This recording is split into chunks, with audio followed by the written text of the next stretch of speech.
우리가 신앙생활을 하다가 항상 던지는 질문이 있습니다. 그게 뭐냐면 하나님이 그냥 다 하시지. 그냥 원하는 데도 우리를 사용하시지. 원하는 곳에 그냥 있게 하시지. 왜 이렇게 시간과 뜸을 들이실까? 저희 아들 녀석이 저에게 지난번에 식사하면서 한 질문입니다. 아빠, 하나님이 다 하면 되지. 뭐 이렇게 인생을 어렵게 만들고 역사를 이렇게 힘들게 꼬시고 그럴까요? 하나님은요, 우리가 하나님이 어떤 분인지를 알게 하기를 원하세요. 우리가 제대로 하나님을 알기를 원하는 거예요. 여러분, 부모가 내 부모라는 거, 아버지, 어머니라는 것을 제대로 알아가는 자녀들은요, 그 부모를 마음으로 존경하며 마음으로 섬기는 거예요. 맞아요. 하나님이 마음대로 하실 수 있어요. 여러분, 오늘 막 이 시간 막 아무도 막 눈에 막 초롱초롱하게 아무도 지치지 않게 만들 수 있어요. 여러분, 지금 1시부터 가셔서 쉬지 않고 일만 죽어라 하게 할 수도 있어요. 근데 하나님은 그걸 원하는 게 아니에요. 하나님은 우리의 자원하는 심령, 자발적인 심령으로 주님께 나오기를 원하세요. 여러분이 어디 있어도 하나님 늘 참으세요. 그죠? 참아주세요. 여러분이 어떤 고난 가운데 있어도 하나님 늘 보고 계세요. 그리고 가장 적당한 시간에 가장 아름다운 방법으로 여러분을 끌어내시는 분이 하나님이세요. 그렇게 해서 어떻게 알아요? 하나님밖에 없다는 걸, 하나님이 나의 주인이라는 걸, 내가 하나님의 자녀라는 걸 알게 하셔서 어떠한 상황과 환경에서도 하나님만 온전히 바라보게 하는 그 하나님의 방법이 이 역사 속에 묻어 있는 거예요. 숨어 있으나 숨어 계시지 않는 하나님. 그래서 우리에게 늘 은혜로 다가오셔서 은혜로 반응하기를 원하시는 거예요. 오늘 시간 그 하나님 앞에서 온전히 은혜 받은 사람으로서는 여러분 되시길 예수님의 이름으로 축원합니다. 이 고난이 하나님을 더 깊게 알아가는 때로는 좋은 기회가 된다는 거예요.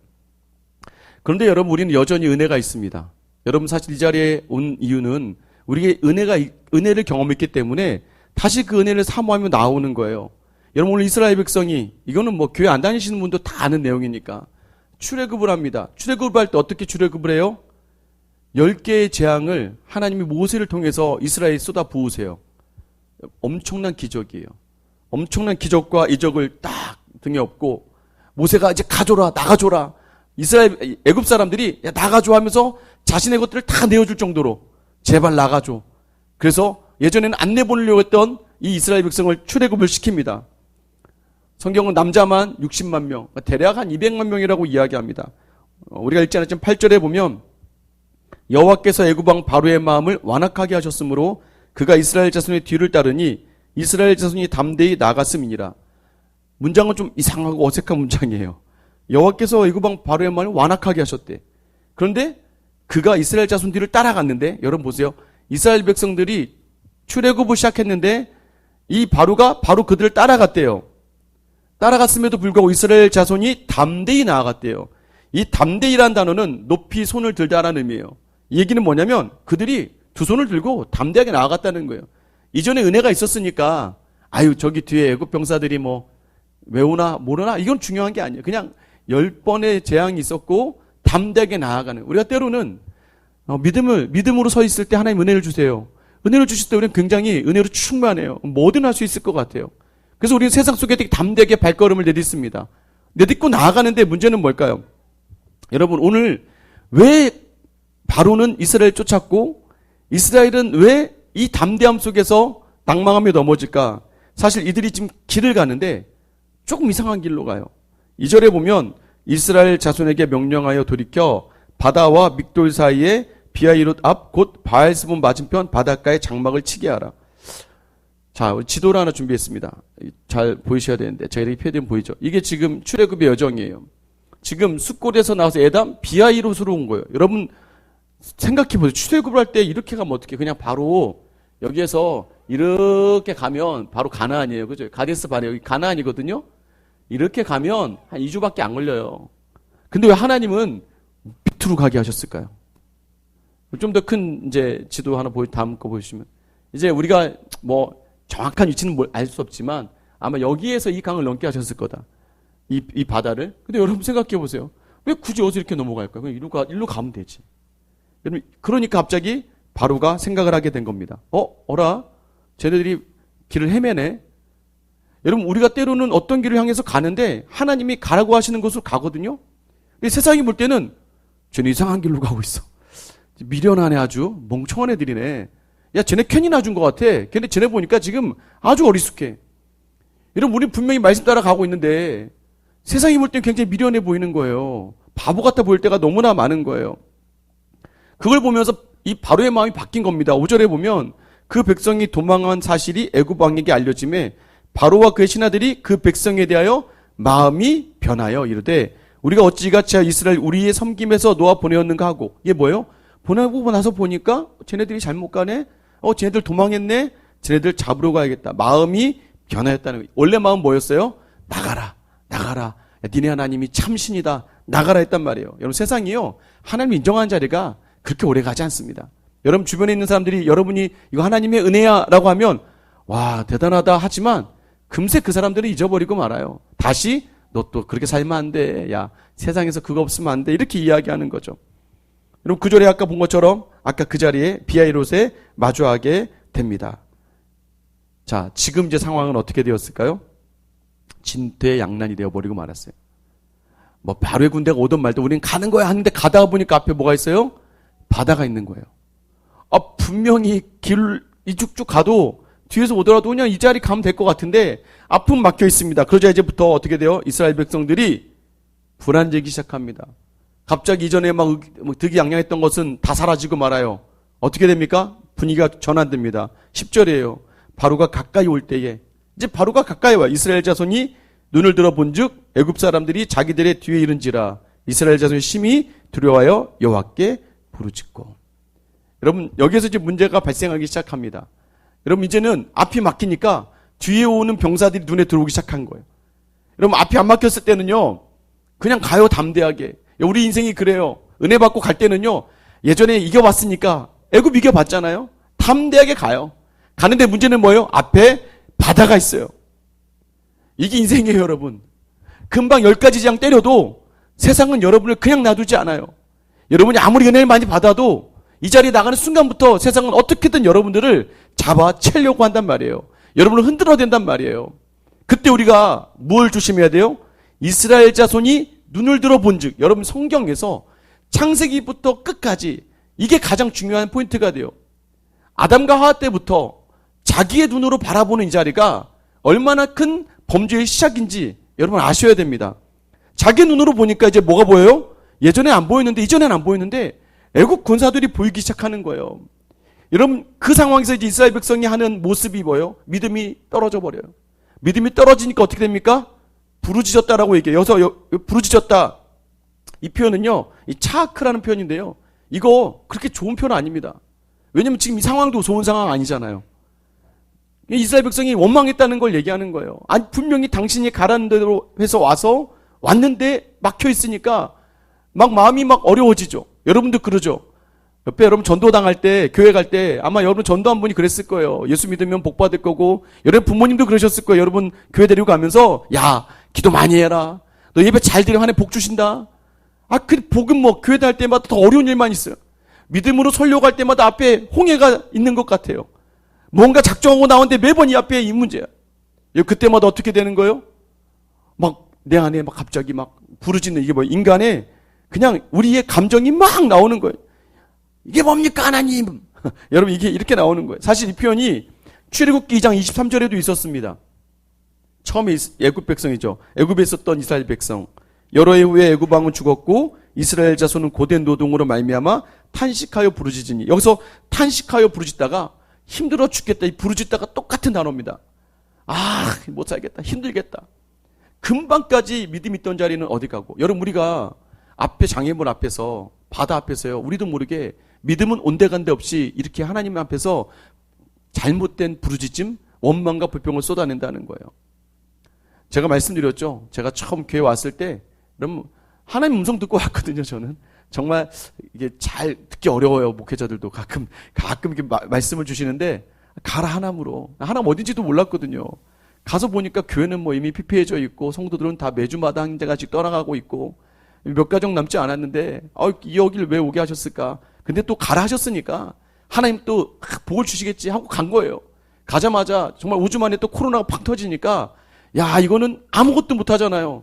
그리고 이제는 헌금도 있어야 돼. 교회가 지금 목회자 사례비도 못 주는데 교회 운영은 해야 되는데, 그때 정말 제 심정이 막, 와, 이거 어떻게 하면 좋지? 그래서 그 자리에서요, 하나님께 하는 게 뭐예요? 하나님, 가라면서요. 가라면서요. 가라고 해서 왔는데, 여러분 혹시 누군가 여러분에게, 여러분 회사 가라고 그랬죠? 어떤 믿음 있는 분이, 그래, 가, 거기 좋을 거야. 분명히 믿음 있는 사람이나 목사님이나 하나님 마음 받아서 여러분 직장에 들어왔는데, 생각과 다르다는 거예요. 그러니까 우리도 모르게 우리는 믿음의 자리를 잃어버리고, 나도 모르게 하나님 향해 원망한 자리가 있게 됩니다. 여러분, 그 뒤로도 쉽지 않아요. 좀 나을 듯 하면 또 은혜 주시거든요. 지난 6년이 저에게는 막 진짜 뭐, 정신병자 같아요, 정신병자. 막 올라갈 때 할렐루야! 그러다 갑자기 다운되면 아무도 없는 곳에서, 하나님 저한테 이러시면 안 됩니다. 하나님 저한테 왜 그러세요? 막 이렇게 막 하나님한테 막, 이럴 거면 왜 부르셨어요? 막 이렇게 부르시고 또, 하나님 또 은혜가 해결되면 또, 하나님은 살아계십니다, 여러분. 막 이러면서 은혜로 나누다가, 여러분 이게요, 일주일 안에도 수십 번을 왔다 갔다 하는 거예요. 수십 번을 여러분. 이게 믿음의 자리라는 거예요. 어려운 적도 많았어요. 제일 어려웠던 적은 제 기억에는 한참 뭐 집값도 2배 오르고 이자도 2배 오를 때. 저희가 그때 전세 살고 있는데 막 전세금도 2배 오르고 이자도 2배 오르는 거예요. 그때는 감당하기가 어려운 거예요. 제가 처음으로 정말 미안하지만 아이 난 걸 후회했습니다. 셋째 넷째한테 너무 미안한데 막 교회에 폐를 끼치기도 어렵고 더 이상 왜냐면 4배가 오른 거잖아요. 2배. 이자 2배, 전세 2배. 그러니까 감당할 수가 없는. 그때는 막 정말 사실 그때 청빙제가 왔을 때 그때 많이 흔들렸습니다. 좋은 교회에서 오라고 하는 청빙제가 왔는데 아내에게 우리 가도 되나? 이렇게 했다가 아내한테 혼났습니다. 목사님 보고 온 성도들 어떻게 하려 그래? 그치. 그 시간을 또 지나고 나니까 또 은혜인 거예요. 여러분 앞에 홍해바다가 있으면요 우리는요 막 불평합니다. 또 뭔지 아세요? 남 탓해요. 11절에 보세요. 그들이 또 모세에게 이르되 애굽에 매장지가 없어서 당신이 우리를 이끌어내어 이 광야에서 죽게 하느냐? 어찌하여 당신이 우리를 애굽에서 이끌어내어 우리에게 이같이 하느냐? 여러분 우리가요 막 삶이 고달퍼지잖아요. 그럼 자꾸 원흉을 찾기 시작합니다. 이 사람이 완악해서요 자기에서 안 찾아요. 다 남에게서 찾습니다. 너지. 내가 기분 나쁠 때 누가 나 건드리잖아요. 그럼 다 얘 때문이야. 반갑게 웃어도 기분 나빠. 나 지금 힘들어 죽겠는데. 우리가요 궁지에 몰리면 자꾸 어려워지면 우리도 모르게 자꾸 남 탓하는 거예요. 당신이지, 너지. 여러분 조심하셔야 됩니다. 여러분 혹시 지금 누군가에 향하여 그 사람 탓이라고 하고 있다면 여러분 믿음의 자리를 돌아보셔야 돼요. 남편 탓, 아내 탓, 목사님, 여러분 회사 가라고 한 그 사람, 오라고 했던 그 사람. 여러분 그거 아니잖아요. 우리의 믿음의 자리를 돌아보셔야 되는 거예요. 세 번째는 뭔지 아세요? 거짓말합니다. 12절 보시면 우리가 애굽에서 당신에게 이른 말이 이것이 아니냐? 이르기를 우리를 내버려두라. 우리가 애굽 사람을 섬길 것이라 하지 아니하더냐? 애굽 사람을 섬기는 것이 광야에서 죽는 것보다 낫겠노라. 언제 그랬어요? 아까 탄식했잖아요. 애굽 싫다 그랬잖아요. 부르짖었잖아요. 근데 거짓말하는 거예요. 여러분 우리가 믿음이 약해질 때 하는 게 뭐예요? 불평이에요. 입에서 불평이 나오시면 여러분 믿음의 문제인 줄 아셔야 돼요. 자꾸 남 탓하잖아요. 여러분 믿음의 문제예요. 거짓말하잖아요. 믿음의 문제라는 거 알아야 됩니다. 그럼 여러분 지금 내가 자꾸 불평하고 남 탓하고 거짓말하고 있잖아요. 그럼 어떻게 해야 될까요? 다시 말씀으로 돌아와야 돼요. 오늘 여러분에게 어떤 말씀 주십니까? 13절 상반절 같이 한번 읽어볼게요. 시작. 모세가 백성에게 이르되 너희는 두려워하지 말고 가만히 있어서 여호와께 손을 너희를 위하여 행하시는 구원을 보라. 첫 번째가 뭐예요? 두려워하지 말아라. 여러분 두려워하지 말래요. 여러분 두려워하지 말라는 의지를 담으라. 두려워하지 마세요. 두려워하지 말게 되기를 축원합니다. 두려워하지 않으면 그거 뭐하지? 두 번째가 뭐예요? 가만히 있으래요. 히트 야부추라는 히브리어 단어예요. 이거는 굳게 서란 얘기예요. 너 두려워하지 말고 일단 버텨. 이 버티는 자리는 어떤 자세냐면 왕 앞에서 공손하게 지금 왕의 명령을 기다리는 자세를 바로 가만히 이 단어의 표현이에요.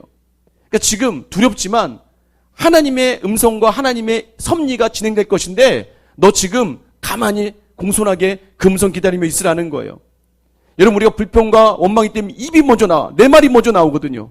그러지 말라는 거예요. 기다려. 하나님이 하실 말씀과 하실 일을 기다리라는 거예요. 마음을 공손하게 반응하며 상황 보지 말고 사람 보지 말고 기다리라고 이야기하고 있는 거예요. 여러분 그리고 세 번째가 뭐예요? 구원을 봐라. 여호와의 구원을 봐라.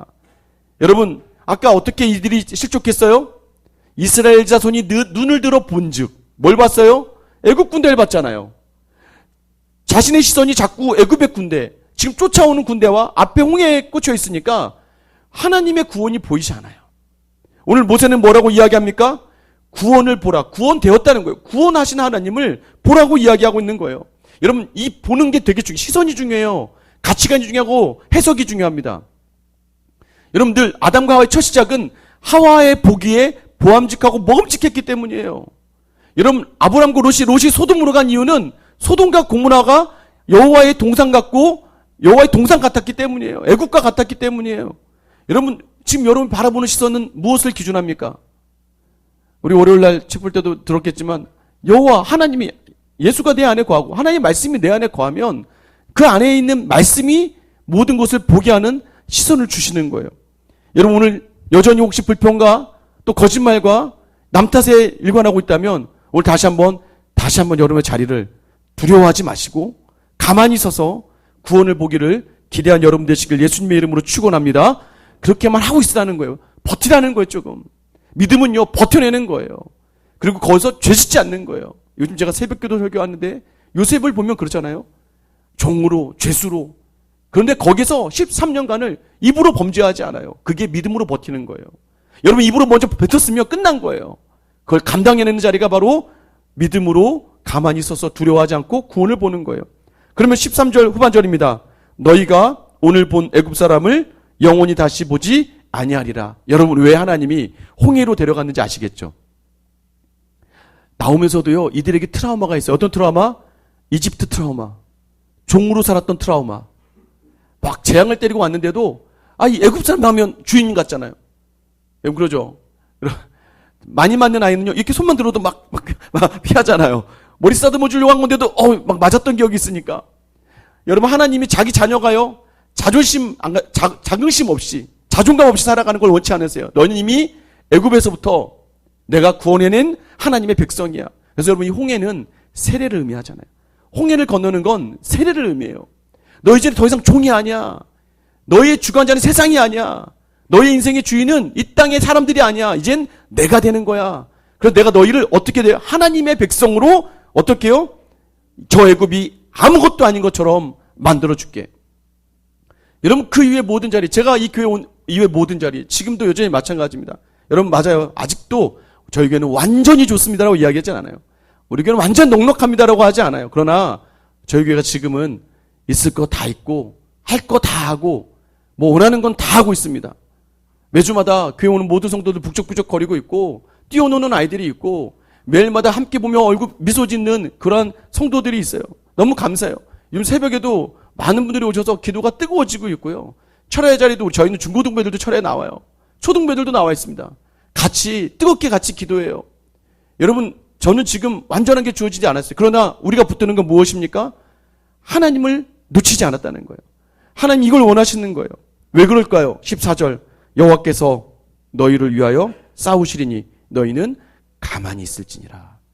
여러분, 여전히 두려움이 있어도 여러분의 입으로 이야기하지 마세요.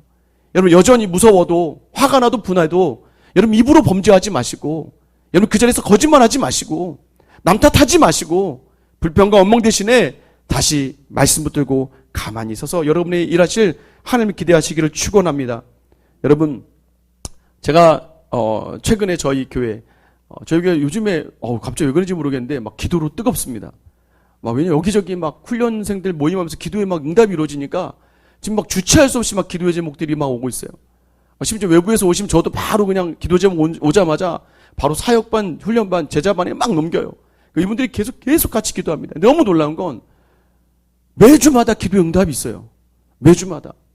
그 기도 응답을 경험하는 그 맛이. 그래서 새벽 기도 왜 많아진 줄 아세요? 기도의 맛을 느끼니까 새벽에 안 나올 수가 없는 거예요. 그리고 기도의 은혜를 경험하니까 그분들이 기도의 값을 치르려고 나와요. 자기가 은혜 받았으니까 그 값을 치르려고, 왜냐면 내가 그 기도로 은혜 받았거든요. 그러니까 같이 기도해 주려고 기도에 나오는 거예요. 최근에 가장 기억에 남는 기도의 제목이 이거예요. 저희 교회 집사님이요, 연초에 이제 제자반 하는데 갑자기 오셔서, 목사님 제자반은 하고 싶은데 저 못할 것 같아요. 왜요? 제가 올해 이제 이분이 이제 공립 유치원 이제 선생님이신데 이제 자기가 이번에 원감으로 이제 승진을 해요. 원감 시험도 합격했고 이제 원감으로 가면 이제 9월 정도면 이제 발령이 난다는 거예요, 임지가. 아, 그래요. 그래서 제자 훈련에도 9월까지밖에는 못할 것 같아요라고 얘기하는 거예요. 어떻게 될지 몰라요. 보통 초임은 다 멀리 오지로 간다는 거예요. 경기도가 넓잖아요. 저희 하나님이 경기도니까. 경기도 저 끝으로 보통 간다. 왜 사람들이 잘 안 가는 곳으로 보낸다는 거예요. 그러면 자기는 집을 구해서 살아야 될 수도 있대요. 일단은 한번 해보시죠. 근데 그분이 제자만 들어오고 공교롭게 그분이 또 반장이 됐어요. 그래서 어쩔 수 없이 빼박이 되는 바람에 근데 그분이 정말 열심히 섬겼어요. 근데 여러분 이 일들을 경험하면서 첫 번째는 이분이 갑자기 중심성 망막염. 그러니까 갑자기 어느 날부터 막 흔들리는 거야, 모든 게. 근데 1시간 가까이를 출근을 해야 되는데 운전할 때마다 앞이 보이질 않는 거예요. 그래서 급하게 이제 휴가철을 하고 2주 정도 쉬었는데도 회복이 안 되는 거예요. 그래서 저한테 목사님 저 제자반 못할 것 같아요. 그래서 아니요 괜찮아요 하세요. 숙제를 못해요. 보줄 수가 없으니까. 숙제하지 마세요. 숙제하지 말고 그냥 나와만 있어요. 정말 숙제를 당번 못하고 나와만 있었어요. 여러분 그러면 기도 우리가 또 제자반이 같이 막 열심히 기도합니다. 여러분 기도하면 나아야 되잖아요. 근데 이게 원래 이 병은 한 몇 개월 간대요. 6개월에서 1년 정도 간대요. 어느 날 그냥 좋아지지 한 번에 좋아지지 않다더라고요. 근데 와중에 또 열심히 기도하고 있는데 갑자기 또 이분이 7, 8월쯤에 목사님 기도해 주세요. 기도 제목을 내놓는 거예요. 왜요? 원래 딸아이가 굉장히 이쁘고 밝고 맑은 아이인데 이 아이가 고등학교 가더니 갑자기 안 나던 여드름 같은 얼굴에 막 뭐가 일어나 여자아이인데 그러면서 또 학교에서 친구들한테 좀 안 좋은 일을 당한 거예요. 갑자기 이 아이가 너무 밝았던 아이가 갑자기 방으로 들어가서 나오지 않는 거예요. 학원도 안 갈 거예요. 아무도 안 가. 집 밖으로 아예 나오지 않는 거예요. 여태까지 딸아이가 그런 적이 없는데 그렇게 하니까 너무 이 집사님의 마음이 너무 어려워진 거예요. 제자반에 다시 한번 기도 제목 우리 딸아이 좀 위해서 기도해 주세요. 여러분 이렇게 계속 기도가 됩니다. 그런데 여러분 이분이 또 이제 그럼 저 딸아이 뭘 해야 되나? 아니 내가 좀 뭔가 다른 걸 해야 되나? 그때 주시는 말씀이 이런 마음이었대요. 하나님께서 어느 날 기도하는데 하나님 이렇게 얘기하시대요. 너 아무 말 하지 마. 너 가만히 있어. 아무 말 하지 마. 가만히 있어. 아, 이 말씀이 맞나? 아, 이게 지금 뭔가 자기가 이제 딸아이도 좀 끌어내고 자기의 삶에 대해서 얘기하려고 한 찰나였는데 근데 마침 또 저희가 수련회를 갔는데 제가 마침 설교한 본문이 여리고에 대한 본문이었어요. 여호수아서. 거기서 나오잖아요. 여리고 돌 때 아무 말도 하지 말고 돌기만 해라. 아, 이 말씀이 맞는가다. 그래서 그냥 꾹 참고 있었대요. 근데 여러분 너무 놀라운 게요. 감사하게 제자반 지체에 아는 분이 피부과 의사가 있어서 이 아이를 거기 데려가는데 정말 다른 데서 효과가 없었는데 거기서 한 번만 해도 효과가 확 나더라는 거예요. 필요하신 분 연락처 제가 알려드릴게요. 너무 좋다 그러더라고요. 강남에 좋대요. 아, 그러냐고. 그 아이가 이제 좀 많이 좋아졌어요. 그리고 또 이분이요. 발령이 났는데, 여러분, 발령이 난 거예요. 눈 안 보이는데 멀리 가면 어떡하나. 근데 여러분, 발령이 어떻게 난 줄 아세요? 정말 집에서 가장 가까운 곳. 유치원 중에, 공립 유치원 중에 가장 가까운 중에 한 곳. 좀 더 가까운 데가 있긴 한데 거기는 아니고 좀 더 가까운 곳. 그래서 집에서 집 문 열고 나가면 걸어서 5분 거리. 여러분 이게 말이 안 되는 거예요. 사실 자기도 이렇게 될 줄 몰라요. 왜 초임교사들은 다 멀리, 수도권 안에 안 있거든요. 더 멀리 갔다 오는데 이렇게 간 것도 은혜인 거예요. 자, 그래서 너무 좋은 날 첫 출근하고 나서 그 주에 이제 아이를 데리고 다시 병원을 데리고 갔다가 아빠랑 같이 오는 길이었는데 이 아이가 갑자기 뒤에서 이러더는 거예요. 엄마, 왜? 저 다시 한번 해볼게요. 저 다시 한번 노력해 볼게요. 이 말을 듣는데 갑자기 막 아빠가 옆에 있다가 우리 소영이가 엄마 첫 출근 날 큰 선물 주는구나 이렇게 얘기했다는 거예요. 저는 확신합니다. 그거는 하나님이 주신 선물이에요. 여러분 제가 왜 이런 얘기를 하는 줄 아세요? 저희는 지금 이거 말고도요. 교회 안에 지금 계속해서 기도의 은혜를 경험하고 있어요. 여러분 우리의 삶의 자리 주관자가 누구십니까? 오늘 여러분에게 하나님께서 말씀하시는 거예요. 두려워하지 말고 가만히 있어서 보라는 거예요. 여러분 왜요? 우리 출애굽기 14장 31절 말씀 읽고 마칠게요. 시작. 이스라엘이 여호와께서 마지막이에요. 네, 같이 한번 읽어볼게요. 맨 마지막 시작.